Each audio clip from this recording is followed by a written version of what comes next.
ভাই অনেক কিন্তু ব্রেভ কোশ্চেন করছেন, মাশাল্লাহ। না,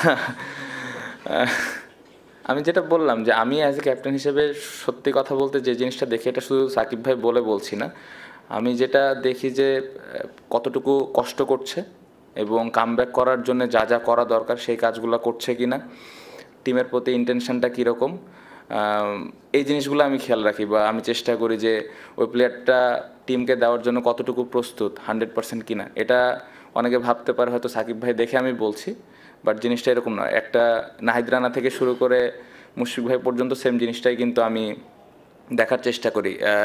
কোনো এমন না যে রান করছে বা রান করছে না, এটার থেকে ইম্পর্টেন্ট আমার কাছে লাগে যে তার প্রিপারেশন কেমন, বা টিমের প্রতি তার চিন্তাভাবনা কেমন, সে টিমকে ভালো কিছু দেওয়ার জন্য ওই অনুযায়ী প্রিপারেশন নিচ্ছে কিনা। সো এই জিনিসটা দেখে আমি হ্যাপি। টিমে যে 15টা-16টা প্লেয়ার আছে সবার ওই প্রিপারেশন বা কমিটমেন্ট দেখে আমি খুশি। আঙ্গুলের যে ব্যাপারটা টেপ প্যাচিয়েছেন, ব্যাটিংয়ে গ্লাভসে একটা বল লাগছিল, আপনারা যদি খেয়াল করে দেখেন তো ওইখানে একটু ব্লিডিংও হয়েছিল, যার কারণে টেপটা প্যাঁচানো।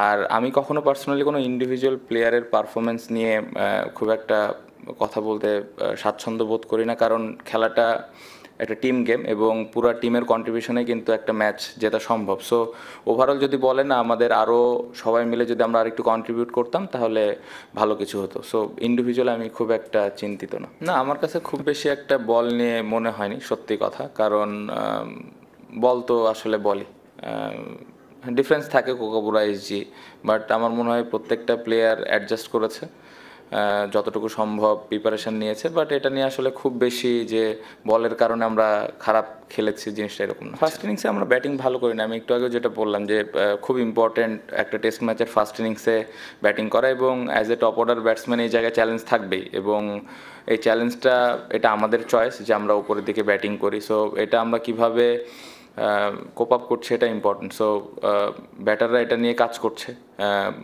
বাট রেজাল্ট ওইভাবে আসছে না। আশা করব যে সামনে আসবে। আর যেটা বললেন যে আজকে তাড়াতাড়ি আবার উইকেট পড়ে গেল শেষের দিকে অনেক চ্যালেঞ্জ ছিল ব্যাটিং, আমার মনে হয় উইকেটে রাফে ওরা বল করছিল, চ্যালেঞ্জ ছিল, বাট আমি এটা এক্সকিউজ হিসেবে দিতে চাই না, এই চ্যালেঞ্জটাই আমাদের নিতে হবে। ওভারঅল যদি বলি যে আমাদের ফার্স্ট ইনিংস ব্যাটিং ভালো হয়নি, যেটা খুব ইম্পর্টেন্ট ছিল। ওই জায়গায় আমরা স্পেশালি টপ অর্ডারে যদি একটা পার্টনারশিপ আমরা করতে পারতাম তাহলে আরেকটু ভালো অবস্থানে থাকতাম, এটা একটা দিক ছিল। আর সেকেন্ড ইনিংসে ভালো আবার পার্টনারশিপ শুরু করেছি, বাট শেষের দিকে আবার খুব আর্লি উইকেট পড়েছে, ওই জায়গাটাতে আমাদের আরেকটু কেয়ারফুল হওয়া উচিত। সাকিব ভাইয়ের বোলিংয়ের ব্যাপারে যেটা বললেন যে আমাদের কিন্তু ফার্স্ট ইনিংসে আপনি যদি দেখেন 3 পেস বোলারই দারুণ বোলিং করেছে। সো আমার প্রয়োজনই পড়েনি তাকে বোলিংয়ে আনার জন্যে। আর এক পাশ থেকে মিরাজ ভালো বল করছিল। সো এটা একটা পরিকল্পনাই ছিল যে যত বেশি আমি ফাস্ট বোলারদের বল করাতে পারি, এবং আমার মনে হয় 6টা উইকেটও আমরা খুব তাড়াতাড়ি নিলাম। সো এটাই প্ল্যান ছিল।